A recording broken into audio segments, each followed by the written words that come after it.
sou evangélica e preciso que responda uma questão, porque tenho que responder isso a uma pessoa espírita. E ela pergunta o seguinte, professor: por que que uns nascem perfeitos e outros nascem deficientes? E outros ricos e outros sem nenhum recurso? Ou uns com a mesa fartas e outros sem nada para comer? Como que Deus faz esse tipo de coisa? Deus é injusto com certos tipos de pessoas? Professor, isso tem a ver com a nossa vida aqui? Será que talvez eu nasci desse jeito, mas numa outra vida eu fui melhor, eu fui rico, ou eu tive que comer, ou porque eu fui ruim, eu agora nasci aqui, nessa vida eu não tenho nada, sou um miserável? Isso tem algum sentido, professor? Quer ver uma coisa, Tito e querida irmã Mônica? Essa pergunta é importante pelo seguinte: o espírita usa como argumento a reencarnação e especialmente a lei do karma para explicar o fato de algumas pessoas nascerem com defeitos, algumas nascerem com posses e outras não. Só que isto nega totalmente o conceito bíblico de pecado.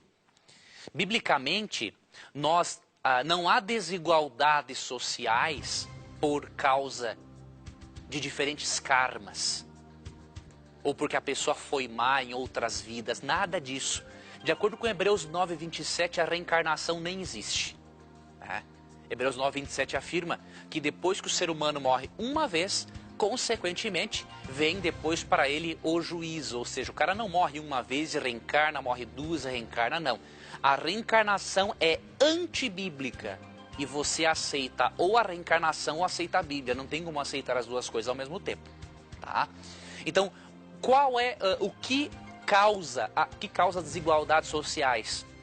O que faz com que as pessoas sejam doentes? O que faz com que alguns nasçam saudáveis e outros não? Aqui Romanos 5:12 responde, não é?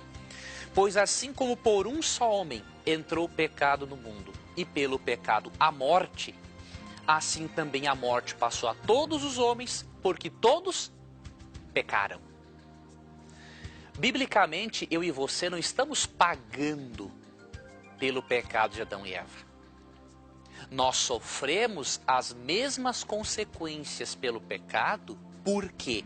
Porque Romanos 5:12 afirma que a morte passou a todos os homens porque todos pecaram. Então, as desigualdades sociais, o sofrimento, tudo isso é consequência do pecado. Pecado, de acordo com a Bíblia, é o afastamento de Deus. E esse afastamento ocorreu quando o ser humano desobedeceu a Deus e não pôde mais ficar na presença divina. E 1 João 3,4 dá um outro conceito. Pecado é a transgressão da lei. Então o nosso problema se chama pecado. Mas a solução para esse problema se chama Jesus Cristo. Porque aqui em Romanos 7:25 diz assim: graças a Deus por Jesus Cristo, nosso Senhor. Tá? Então apresente à sua amiga espírita o verdadeiro causador do nosso sofrimento, o pecado. E apresente para a sua amiga espírita a solução de Romanos 7:25, que é o Senhor Jesus Cristo.